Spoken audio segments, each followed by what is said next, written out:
Les fourmis de Boris Vian. Chapitre 1er. On est arrivé ce matin et on n'a pas été bien reçus, car il n'y avait personne sur la plage que des tas de types morts ou des tas de morceaux de types, de tanks et de camions démolis.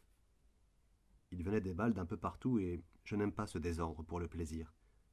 On a sauté dans l'eau, mais elle était plus profonde qu'elle n'en avait l'air, et j'ai glissé sur une boîte de conserve.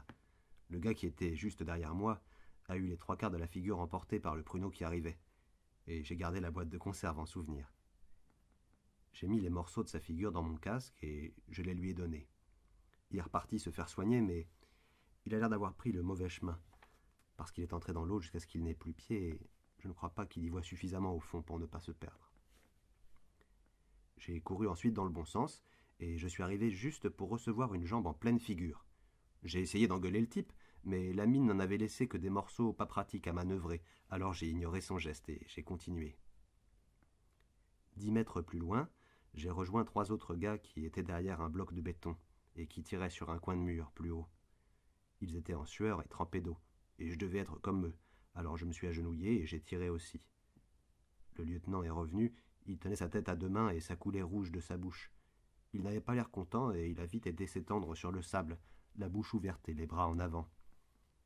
Il a dû salir le sable, pas mal. C'était un des seuls coins qui restait propre.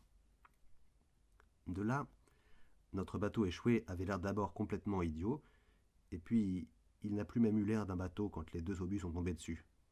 Ça ne m'a pas plu, parce qu'il restait encore deux amis dedans avec les balles reçues en se levant pour sauter. J'ai tapé sur l'épaule des trois qui tiraient avec moi, et je leur ai dit « Venez, allons-y ». Bien entendu, je les ai fait passer d'abord, et j'ai eu le nez creux, parce que le premier et le second étaient descendus par les deux autres qui nous canardaient. Et il en restait seulement un devant moi. Le pauvre vieux, il n'a pas eu de veine. Sitôt qu'il s'est débarrassé du plus mauvais, l'autre a juste eu le temps de le tuer avant que je m'occupe de lui. Ces deux salauds derrière le coin de mur, ils avaient une mitrailleuse et des tas de cartouches.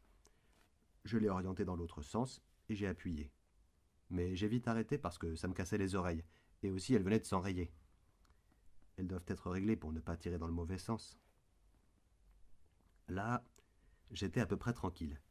Du haut de la plage, on pouvait profiter de la vue. Sur la mer, ça fumait dans tous les coins et l'eau jaillissait très haut. On voyait aussi les éclairs des salves, des gros cuirassés, et leurs obus passaient au-dessus de la tête avec un drôle de bruit sourd, comme un cylindre de son grave foré dans l'air. Le capitaine est arrivé, on restait juste 11. Il a dit que c'était pas beaucoup, mais qu'on se débrouillerait comme ça. Plus tard, on a été complété. Pour l'instant, il nous a fait creuser des trous pour dormir, je pensais. Mais non, il a fallu qu'on s'y mette et qu'on continue à tirer. Heureusement, ça s'éclaircissait. Il en débarquait maintenant de grosses fournées des bateaux, mais les poissons leur filaient entre les jambes pour se venger du remue-ménage, et la plupart tombaient dans l'eau et se relevaient en râlant comme des perdus. Bon, certains ne se relevaient pas et partaient en flottant avec les vagues. Et le capitaine nous a dit aussitôt de neutraliser le nid de mitrailleuse qui venait de recommencer à taper, en progressant derrière le char. On s'est mis derrière le tank, moi le dernier parce que je ne me fie pas beaucoup aux freins de ces engins-là. C'est plus commode de marcher derrière un tank tout de même parce qu'on n'a plus besoin de s'empêtrer dans les barbelés et les piquets tombent tout seuls. Mais je n'aimais pas sa façon d'écrabouiller les cadavres avec une sorte de bruit qu'on a du mal à se rappeler. Sur le moment, c'est assez caractéristique. Au bout de 3 minutes, il a sauté sur une mine et s'est mis à brûler. Deux des types n'ont pas pu sortir et le troisième a pu, mais il restait un de ses pieds dans le tank et je ne sais même pas s'il s'en est aperçu avant de mourir. Enfin, deux de ses obus étaient déjà tombés sur le nid de mitrailleuse en cassant les œufs et aussi les bonshommes. Ceux qui débarquaient ont trouvé une amélioration. Mais alors une batterie anti-char s'est mise à cracher à son tour et il en est tombé au moins 20 dans l'eau. Moi je me suis mis à plat ventre. De ma place, je les voyais tirer en me penchant un peu. La carcasse du tank qui flambait me protégeait un peu et j'ai visé soigneusement. Le pointeur est tombé en se tortillant très fort. J'avais dû taper un peu trop bas. Mais je n'ai pas pu l'achever, il fallait d'abord que je descende les trois autres. J'ai eu du mal. Heureusement, le bruit du tank qui flambait m'a empêché de les entendre beugler. J'avais mal tué le troisième aussi. Bon, du reste, ça continuait à sauter et à fumer de tous les côtés.